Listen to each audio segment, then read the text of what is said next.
이와 같은 상황에서는 전체 원소로 이루어진 부분집합의 개수에서 특정 원소 2와 5를 제외한 나머지 원소들로 이루어진 부분집합의 개수를 빼면 구하고자 하는 답을 얻을 수 있습니다. 그렇다면 이러한 알고리즘은 어떻게 성립하는 걸까요? 안녕하세요. 깨비수학입니다. 부분집합의 개수 구하기 두 번째 시간 지금 시작합니다. 부분집합의 개수가 2의 n제곱인 이유를 제대로 알지 못하는 친구들은 이전 동영상을 먼저 시청해 주기 바랍니다. 한 문제 더 보겠습니다. 이 문제에서 등장한 적어도 라는 단어는 다음과 같은 세 가지 경우를 의미합니다. 이런 경우는 반대의 상황을 가정하여 접근해야 문제풀이가 수월해집니다. 따져야 할 경우의 수를 줄일 수 있기 때문이죠.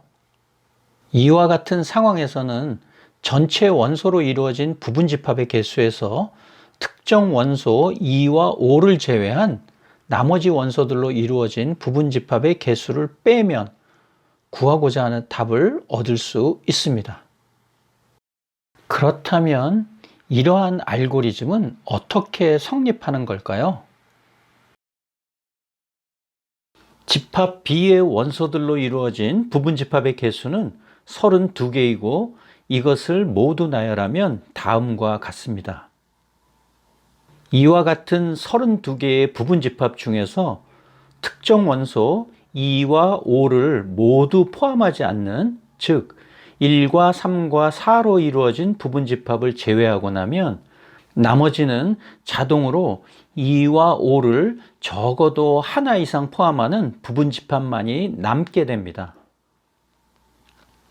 따라서 다음과 같은 계산이 성립함을 알 수 있습니다.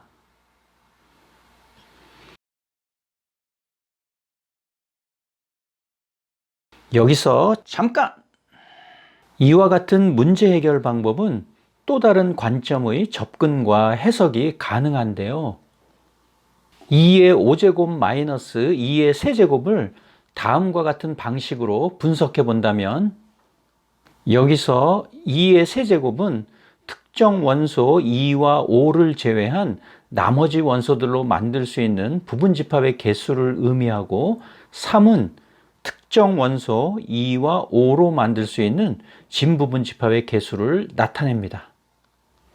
원소 1과 3과 4로 만들 수 있는 부분집합은 다음과 같고 이 각각의 부분집합마다 세 가지 경우의 수가 존재합니다.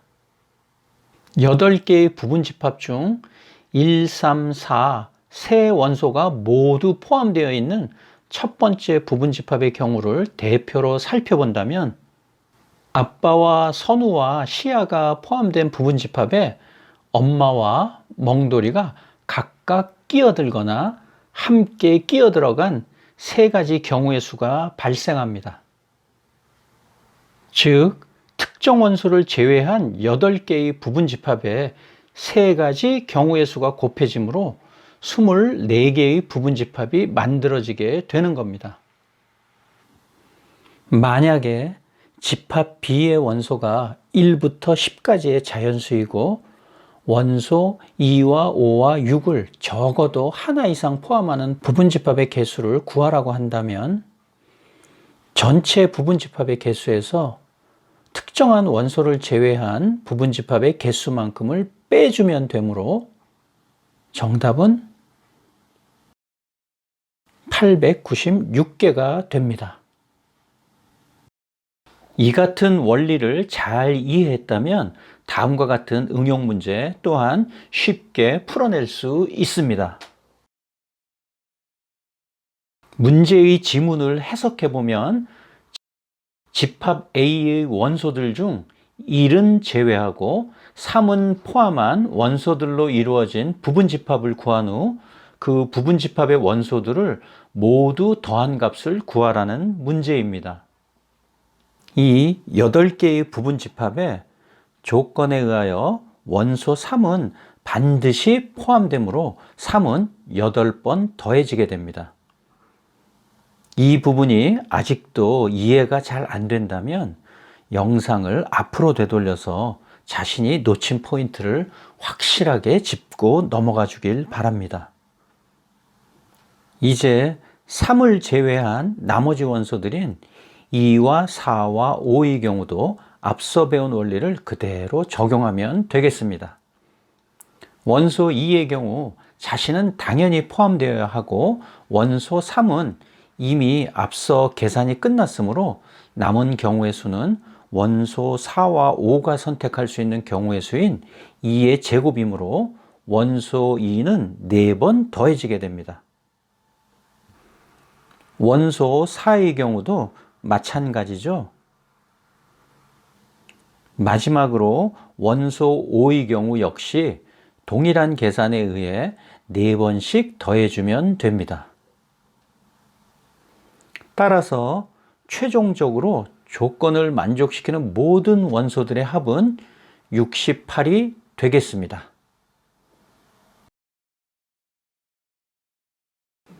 이번 영상을 통해 부분집합의 개수를 구하는 원리에 대한 충분한 이해가 되었길 바랍니다.